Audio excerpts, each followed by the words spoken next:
Bonsoir, merci de nous rejoindre sur TV 78 pour une nouvelle édition de votre journal quotidien d'information locale. Voici les titres de ce 24 octobre.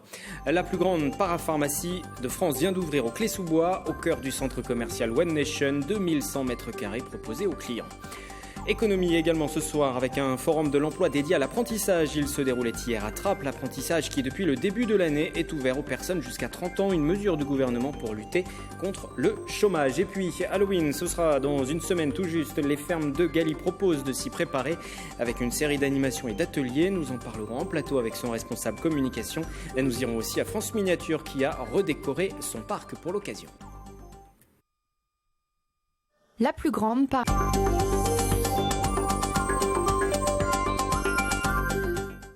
Et vous l'avez aperçu, cette grande parapharmacie, c'est la plus grande de France. Elle occupe plus de 2000 mètres carrés. Elle se trouve au Clé-sous-Bois, dans le centre commercial One Nation. Elle a ouvert ses portes il y a quelques jours. Elle attire les clients en masse et elle pourrait devenir la vraie locomotive de ce centre. Si cela se confirme, Mélanie Poquet, Manon Varaldo. La plus grande parapharmacie de France se trouve à One Nation, Paris Outlet, au Clé-sous-Bois, sous l'enseigne Parapharmacie Lafayette. Une parapharmacie standard, mais qui propose des produits alimentaires, du Made in France, du bio, sans lactose, sans allergènes ou encore pour les personnes véganes. Je suis étonnée, beaucoup de choses bio qu'on trouve dans les magasins bio, ça c'est intéressant. L'accès aux produits alimentaires spécifiques et de bien-être est désormais démocratisé. Une quinzaine d'espaces leur sont consacrés dans cette parapharmacie. Que les Français consomment de moins en moins en prêt-à-porter, plus que 3% de leur budget, alors qu'ils consomment de plus en plus dans le monde de la santé, du bien-être, avec des dépenses qui sont multipliées par 4 sur les 40 dernières années, donc une forte demande des consommateurs. 51 salariés, dont 5 pharmaciens diplômés, sont présents dans cette parapharmacie. Un investissement global de 5 millions d'euros en partenariat avec Lafayette. 40 000 produits sont présentés à prix bas jusqu'à 30 à 40% inférieurs à ceux couramment pratiqués. C'est la conjonction d'un réseau qui, entre ces pharmacies et ces parapharmacies, fait 750 millions d'euros de chiffre d'affaires, ce qui nous permet aujourd'hui de pouvoir négocier avec les laboratoires les meilleures conditions possibles. C'est aussi un chef d'entreprise qui va baisser ses marges. Comme c'est beaucoup moins cher et que les gens vont venir, je vais en vendre plus. Des étiquettes électroniques permettent aux clients d'obtenir dans la langue souhaitée sur leur téléphone toutes les informations sur le produit. La fréquentation est présente dans cette parapharmacie à Outlet. 4000 clients en 2 jours pour leur premier week-end. C'est ce qui manquait dans le coin. Ça évite les queues dans les pharmacies. Avec une surface de 2100 mètres carrés, la parapharmacie Lafayette Parawan est la plus grande parapharmacie de France. Emploi à présent et l'apprentissage qui est désormais très prisé pour le gouvernement. Il s'agit même d'une bonne solution pour réduire le taux de chômage au point d'avoir repoussé en janvier dernier l'âge limite pour pouvoir débuter de 25 à 30 ans. Hier, à Trappes, un forum de l'apprentissage était organisé à l'initiative de la CFDT. Nous sommes allés rencontrer les recruteurs. Théo est étudiant en communication. Il recherche une alternance. Le stylo à éviter. C'est bien de parler avec les mains, mais c'est bizarre aussi. Ça veut dire que ça attire l'attention, je trouve, moi. Pour mettre toutes les chances de son côté, il participe à un coaching personnalisé pour perfectionner ses candidatures. C'est très intéressant en fait d'avoir un avis de quelqu'un qui ne vous connaît pas et qui va pouvoir juger de votre performance de manière extrêmement objective en fait. Souvent, les personnes que je vois sont trop modestes. Ils ne mettent pas en avant leurs qualités, c'est incroyable. C'est vraiment incroyable. On zappe toutes les qualités. Après son coaching, chaque participant peut faire le tour de la quarantaine de stands qui composent le forum de l'apprentissage organisé par la CFDT. Pour cette 5e édition, le syndicat a choisi Trappes. Notre objectif était vraiment de mettre en relation les jeunes des quartiers, alors pas forcément défavorisés, mais où il y avait une certaine discrimination et un fort taux de chômage, pour leur ouvrir notre réseau et leur faire avoir un emploi, un stage, une alternance. C'est pas vraiment qu'on envoie un CV en ligne et par exemple on n'aura pas de réponse. En fait, on est devant la personne tout de suite et après on donne notre CV, donc du coup c'est plus instantané. L'événement en partenariat avec Pôle emploi convoque plusieurs acteurs de l'emploi, des entreprises qui recrutent, mais aussi des associations comme Maprodema. Elle propose de découvrir les métiers de l'agroéquipement. On estime qu'il nous manque à peu près 6 000 emplois qui restent non pourvus chaque année. Et en général, nous, par exemple, un jeune qui est en formation dans les formations agroéquipement, à la fin, il a entre 2 et 3 offres minimum d'emploi, hors CDI bien sûr. Lors de la dernière édition du forum à Nanterre, 250 personnes avaient trouvé un emploi. Sapeur-pompier dans les Yvelines, Sébastien Frémont est aussi l'auteur de livres plutôt spécialistes des ouvrages sur les États-Unis, plus particulièrement autour du 11 septembre. Nous en avons déjà parlé plus d'une fois sur cette antenne. Il s'adresse aujourd'hui aux plus jeunes. Bonsoir. Bonsoir, colonel Sébastien Frémont. Vous venez avec Anne-Sophie Baumann de publier Les dangers de la maison. Je fais attention, c'est un ouvrage. Le voici, il apparaît à l'écran aux éditions Tourbillon. C'est à partir de 3 ans, tout simplement. Déjà, pourquoi un nouvel ouvrage sur la prévention des risques domestiques ? Un nouvel ouvrage, alors je ne partage pas Il n'y en a pas assez. ces propos. Le chiffre parle de lui-même. 20 000 morts sur les accidents domestiques, en moyenne, par an. Donc, dont malheureusement un nombre très important d'enfants. C'est d'ailleurs la première cause de mortalité chez les enfants en très bas âge de 1 à 4 ans. Donc c'est plus que nécessaire de les sensibiliser. Je pense qu'en effet, compte tenu de ces chiffres-là, il est nécessaire de les sensibiliser, mais au-delà de la sensibilisation, c'est même de l'éducation dont on peut parler, je pense. Vous êtes chef du groupement prévention des pompiers. Il y a souvent des interventions justement auprès des plus jeunes sur les risques domestiques. Vous avez évoqué ce chiffre de 20 000 au niveau national. Dans les Yvelines aussi, on l'imagine ? Malheureusement, oui, ce sont des interventions quotidiennes. Le bruit de fond, si je puis dire, du nombre d'interventions à l'échelon du département des Yvelines, c'est environ 300 opérations de secours par jour. Donc, bien sûr, parmi ces quelques centaines d'opérations quotidiennes, on a malheureusement à déplorer des opérations qui concernent les enfants, bien évidemment. Là, vous vous adressez aux enfants. Habituellement, je l'évoquais tout à l'heure, vous écrivez des ouvrages autour des États-Unis, du 11 septembre notamment. Comment vous avez travaillé avec votre co-auteur sur cet ouvrage pour les enfants ? Alors, une fois de plus, en fait, ça part d'un ouvrage sur les États-Unis, puisque Anne-Sophie Baumann, qui est une spécialiste des livres pour enfants, m'avait sollicité pour la conseiller techniquement sur un livre qu'elle souhaitait faire sur les pompiers de New York. Donc ça tombait vraiment dans un domaine dans lequel, a priori, j'ai quelques compétences. Et du coup, j'avais avec grand plaisir accepté de l'aider à faire cet ouvrage. Et de cette première collaboration, finalement, nous est venue l'idée de faire un livre, cette fois-ci, sur les dangers des accidents domestiques au sens large, les incendies, mais pas seulement. C'est un ouvrage qui traite de bon nombre d'autres, malheureusement, accidents potentiels dans la maison. Là, on s'adresse directement aux plus jeunes, c'est aux enfants de manipuler un petit peu cet ouvrage. Je n'ai pas eu le temps de le montrer, mais il y a des petites cases qui peuvent se soulever. Alors, c'est aux enfants de le manipuler, oui, mais pas seulement. Et j'ai même envie de dire, surtout pas tout seul. Parce qu'en fait, l'idée, c'est de ne surtout pas faire à l'enfant un geste qu'il ne doit pas faire dans la vraie vie. Exemple, un fer à repasser qui est encore branché et qui est chaud, il n'est pas question que ce soit l'enfant qui le débranche lui-même. Donc c'est la raison pour laquelle on a conçu ce livre de telle façon à ce qu'il puisse être parcouru avec un adulte, idéalement un parent de cet enfant, et qui puisse, lui, faire les bons gestes qui sont dévolus à l'adulte en présence de l'enfant, qui, nous l'espérons, apprendra de ces bons gestes. Quels sont les risques les plus fréquents, en tout cas les accidents les plus fréquents ? C'est chute, étouffement, noyade, intoxication ? C'est ça. C'est exactement ça. C'est à peu près dans cet ordre-là, principalement des chutes, alors que ce soit dans les escaliers. Malheureusement, des fois, nous avons à déplorer, notre activité quotidienne fait que nous en avons parfois à le vivre sur certaines journées, des défenestrations d'enfants qui tombent par la fenêtre des étages. Donc c'est important là aussi de ne jamais laisser un tabouret, une chaise devant une fenêtre ouverte, et idéalement ne jamais laisser de toute façon un enfant tout seul avec une fenêtre ouverte dans une pièce en étage. Oui, c'est des questions de bon sens, mais quelquefois on peut oublier, pris par le quotidien. Les parents ne sont pas toujours vigilants sur certains petits détails qui peuvent paraître anodins. Et puis au-delà de ça, la vie de tous les jours, un appel téléphonique, et voilà, la vigilance est perturbée par le fait de répondre simplement à un coup de fil. Vous allez aussi rencontrer ce public à qui vous vous adressez lors de dédicaces, par exemple. Vous en avez rencontré déjà quelques-uns. Il y a une autre date, c'est le 22 décembre notamment, au Clé-sous-Bois, au magasin Cultura. Il y a déjà eu des dates ? C'est ça. Ça sera a priori la prochaine, en ce qui concerne cet ouvrage. Ainsi d'ailleurs que l'ouvrage sur le livre animé des pompiers de New York, où nous en profiterons pour le dédicacer également, effectivement, au magasin Cultura des Clés-sous-Bois. Ça vous a donné envie d'écrire d'autres ouvrages dans ce style-là, justement, peut-être ? Alors, on a quelques idées qui ne sont pas encore finalisées, mais nous y travaillons, effectivement. Et encore une fois, Anne-Sophie étant une grande spécialiste des ouvrages pour enfants, je lui ai soumis quelques idées qui méritent d'être mûries. Et merci beaucoup d'être passé sur ce plateau. Sébastien Frémont, je rappelle que vous êtes lieutenant-colonel, chef du groupement de prévention des pompiers des Yvelines. Cet ouvrage s'appelle « Les dangers dans la maison. Je fais attention ». Le voilà à l'antenne. Merci encore à vous. Merci à vous.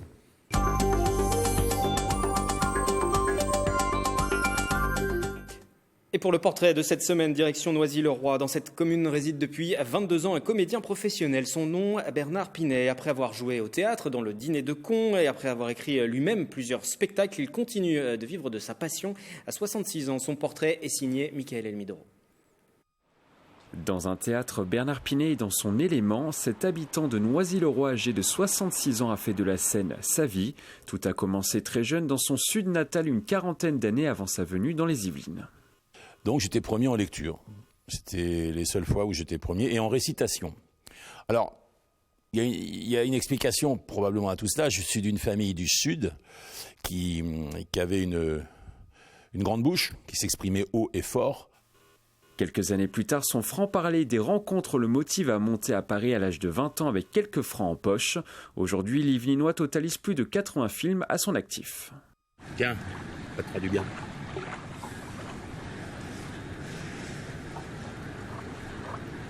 T'es qu'un monstre en fait. Si tu changes d'avis, tu sais me trouver. Si, je sais. Bernard Pinet donne également la réplique dans 30 spectacles, l'un de ses rôles phares, le Dîner de Con. Dans la pièce, le Noiséen joue le rôle du contrôleur du fisc, Lucien Cheval. C'est un énorme succès. On le joue plus de 170 fois dans les plus grands théâtres, les plus beaux théâtres de France, de Suisse, de Belgique. Nous avons joué ici au Théâtre Montansier. Et puis ces zéniths, qui étaient inattendus, ont passé entre Johnny Hallyday et Starmania. Après le Dîner de Con, Bernard Pinet décide de monter des concepts de théâtre seul en scène. Le comédien crée et interprète Pétanque et Sentiment, une pièce jouée 300 fois et qui a participé à 4 festivals d'Avignon et à des mois Molière à Versailles. Ben écoute, tout d'abord, je vais réattaquer le sport. Ouais, à fond les boules. Je vais essayer de jouer à la pétanque au moins une fois par semaine. C'est mon gros bébé. Je l'ai vu naître du premier mot sur le papier. Je l'ai vu grandir, je l'ai vu se transmuter, muer. Malgré ses succès, Bernard Pinet ne veut pas entendre parler de retraite. Cette année, en 2019, l'artiste revient une nouvelle fois au Festival d'Avignon pour défendre son nouveau projet Apocalypse républicaine, une pièce seule en scène sur l'actualité politique et sociétale. Symboliquement, c'est puissant, c'est fort que la première lecture mondiale ait lieu ici, dans ce festival. Pour moi, c'était important que le premier drapeau soit planté ici. Son nouveau projet, écrit pendant 1 an, est présenté aujourd'hui en première lecture. Au fait, vous connaissez la différence entre un train et un homme politique ? Non ? Le train, quand il déraille, il s'arrête, lui. Même sur la lecture, je me l'imagine et je trouve que le projet est très très intéressant. Voilà, déjà pour lui, pour nous et peut-être pour d'autres. Ça n'a pas trop réagi au premier niveau de lecture non plus, parce qu'il n'y a pas matière sur une lecture à générer des rires ou des émotions fortes, mais ce que j'ai entendu après me satisfait pleinement, bien sûr. Je crois que je vais continuer. Bernard Pinet espère désormais monter son spectacle et le présenter en 2020 au Festival d'Avignon et jouer dans des films et séries sur les prochains mois. La retraite attendra. Animation, jeux de pistes, décorations en tout genre sont de sortie à France Miniature pour fêter Halloween. Certains monuments sont même recouverts de toiles d'araignée, une façon pour le moins originale de découvrir les richesses de l'Hexagone. Un événement qui vient clore cette saison du parc France Miniature. La fermeture est prévue en novembre. Mathilde Demy. Rats, toiles d'araignée, citrouilles et corbeaux ont pris possession du parc France Miniature. Pendant leur tour de France, les visiteurs ont pu participer aux jeux de pistes, organisés spécialement pour Halloween. Ils faisaient la fête d'Halloween et en même temps c'était une histoire de découvrir un peu la France, mais en tout petit. C'était une découverte là, d'avoir Halloween, ça fait un petit plus au niveau du parc. Lors de la balade, une gargouille, un pirate, une druidesse et un peintre maudit donnent des indices aux passants pour aider la sorcière à faire sa potion magique. C'est la troupe Focus qui, pour la 3e année consécutive, s'occupe des animations. Je représente un peu le peintre maudit et en même temps Dorian Gray, un petit mélange. Donc j'ai l'immortalité, mais j'ai un peu une double face, un peu sombre, un peu obscure. Et heureusement, les enfants sont là pour me redonner joie de vivre. Donc je leur propose des petits tours de magie, de la jonglerie, aussi bien avec des couteaux qu'avec un diabolo qui s'envole dans les airs. Une saison qui s'achève à France Miniature avec la fête d'Halloween. Les portes du parc se fermeront en novembre. C'est l'heure à présent de tirer le bilan de l'année avant sa réouverture réouverture au printemps. On arrive quasiment à la fermeture, on est très content, on a fait une très belle saison, malgré des épisodes de canicule qui sont toujours un petit peu compliqués sur les sites de loisirs. On flirte avec les 200 000 visiteurs, donc cette année c'est une très belle performance. Un bilan en hausse par rapport aux précédentes années pour France Miniature. Nous restons dans cette ambiance d'Halloween avec Bruno Gancel. Bonsoir. Bonsoir. Responsable communication des fermes de Galie basées à Saint-Cyr-l'École, qui dispose aussi de sites sur Feucherolles, Sartrouville ou encore Saint-Denis. Voilà pour les citer. Les fermes de Galie, déjà en quelques mots, c'est un lieu pour jardiner, cuisiner, se retrouver en famille, pour ceux qui ne connaissent pas. Voilà, pour partager des bons moments en famille, autour de la nature et des bonnes choses. Avec des thématiques à chaque fois. Et là, la thématique, forcément, cette période automnale, c'est Halloween. À partir du 26 octobre, il y aura notamment cette fête de la citrouille. Qui permet de creuser les différentes citrouilles et d'avoir des réalisations comme celle que vous nous avez ramenées. Effectivement, les citrouilles, le mois de la fin octobre, c'est la période des citrouilles. On les a cultivées depuis le mois de mai dans nos champs. On les a récoltées ces dernières semaines et du 26 au 31, on va accueillir les familles et principalement les enfants pour leur proposer de participer à des ateliers de creusement de citrouilles. Donc les choses se font très naturellement et très simplement. Les enfants viennent chez nous, choisissent la citrouille qui leur convient, il y en a des centaines. Ils font des dessins au feutre pour donner vie à la citrouille qu'ils ont choisie. Les animateurs les découpent pour des questions de sécurité. Et puis après, on enlève le chapeau de la citrouille et les enfants vont, avec une cuillère, creuser l'intérieur, positionner la bougie. Parfait. Et on voit toutes ces images justement qui ont été tournées dans vos établissements. Cette fête de la citrouille est sur Saint-Cyr-l'École, également Sartrouville, Saint-Denis. Exactement, voilà. Sur les trois fermes ouvertes de la maison. Alors il y a une particularité à Saint-Cyr, il y a un spectacle aussi pour les 5-12 ans. Effectivement, il y a des spectacles qui sont donnés les après-midi notamment autour du thème de la citrouille d'Halloween. Je ne vais pas en donner trop d'informations pour que le public ait la surprise, mais on a voulu effectivement cette année faire un petit plus et permettre aux gens qui vont venir creuser leur citrouille de rester un peu plus longtemps chez nous et de passer un moment agréable autour d'une pièce thématique. C'est toujours un succès, il y a un engouement retrouvé autour d'Halloween, autour de ces différents ateliers, ou est-ce que ça a toujours été plus ou moins le cas ces dernières années? Oui, ça a toujours bien fonctionné. On a une opération qui est très ludique, très participative. Et effectivement, c'est un franc succès. Cette année, on a une nocturne qui se déroule le 30 également, qui s'appelle Frisson dans la nuit, où là, le modèle est un peu différent. C'est entre 19h et 22h, où il y a toute une animation. Donc, dans la nuit, dans la ferme, ça va être aussi très sympathique, un moment original et qui nous permet aussi de nous renouveler parce qu'il faut toujours proposer des choses différentes. Oui, pour les familles qui sont déjà venues peut-être sur certains ateliers, là ils pourront découvrir autre chose et puis découvrir autrement ce site des fermes de Galie de nuit. Il y a une ambiance particulière qui sera mise en place. Exactement, il y a plein de surprises qui attendent les participants. On peut rassurer les familles avec les enfants. Voilà. On vient en famille, c'est un spectacle qui est à destination des familles. Donc il y a quelques petites surprises et des rencontres un peu fortuites dans la pénombre qui vont être très sympathiques. C'est encore possible de s'y inscrire? Oui. Ou c'est malheureusement complet? Non. Alors il reste plus beaucoup de place. Il faut faire très très vite. Dès à présent. Voilà. Il faut y aller très rapidement sur notre site internet, lesfermesdegalie.com. Je quitte Halloween 2 secondes pour la fin de cet entretien. Est-ce que vous avez déjà pensé aux animations qui viendront après pour Noël, notamment? Il y aura des rendez-vous? Effectivement, il y aura plein de rendez-vous, aussi bien dans le magasin autour d'ateliers de décoration de Noël, et également dans la ferme ouverte où il y a une crèche vivante, où il va y avoir plein d'ateliers pour les enfants. Merci beaucoup Bruno Gancel, responsable communication des fermes de Galie, d'être venu avec nous sur ce plateau et vous restez avec nous. Voilà, encore quelques instants. Mélanie Poquet va nous rejoindre pour sa chronique loisirs du jeudi.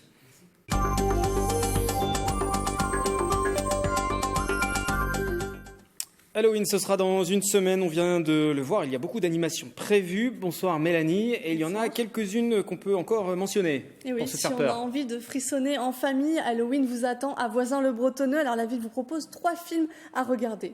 En famille, ils sont projetés le samedi 26 octobre à partir de 16h. C'est à la salle de la Tour. Sur les images, vous aurez sans doute reconnu La famille Adams, SOS Fantôme ou encore le 3e volet d'Hôtel Transylvania. L'entrée est gratuite dans la limite des places. Autre ambiance, on quitte le cinéma au château de Dampierre. Et oui, là, c'est les citrouilles qui sont de sortie. Alors, c'est pas Halloween parce que les équipes ont surtout souhaité réchauffer l'atmosphère parfois brumeuse de ces vacances. En journée, on peut se balader en calèche dans le parc sous des plaids bien chauds ou s'amuser à faire des photos dans un carrosse citrouille. À la tombée de la nuit, l'édifice se dévoile autrement.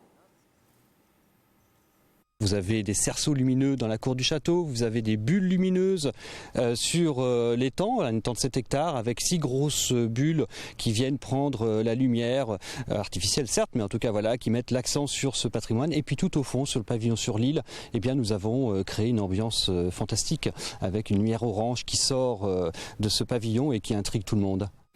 Voilà, une belle citrouille pour terminer cette séquence consacrée à Halloween qui nous viennent des fermes de Galice et vous venez de nous rejoindre. Il n'y a pas qu'Halloween dans les prochains jours aussi. Et non, là, du côté du château de Breteuil, on va fêter plutôt l'histoire de France.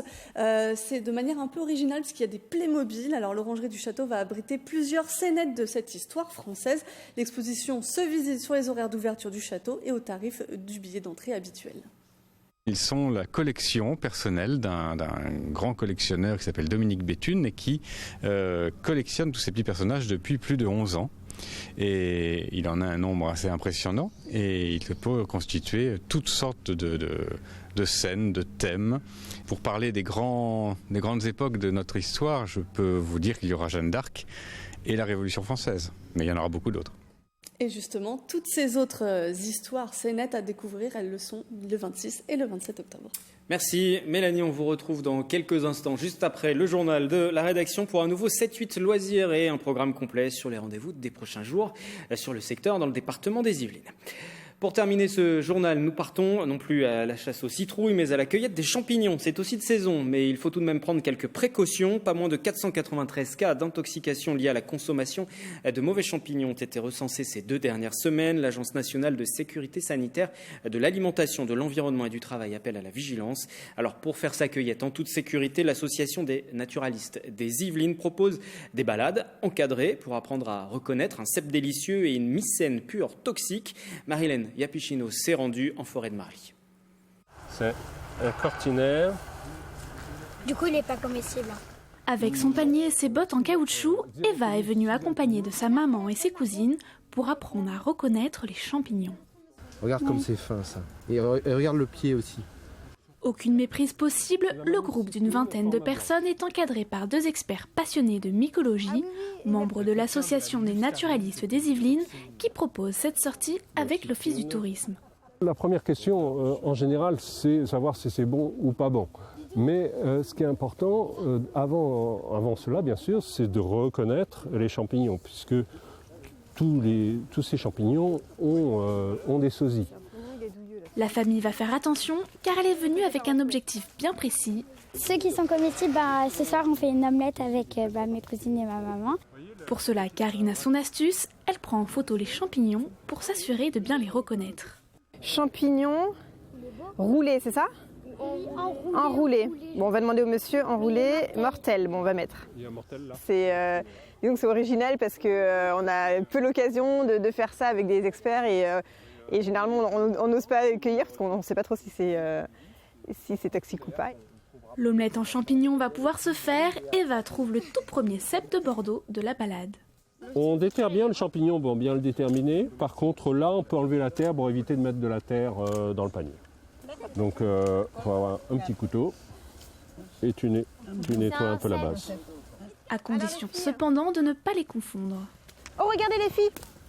Eh ben non, c'était une feuille. Je me suis fait avoir.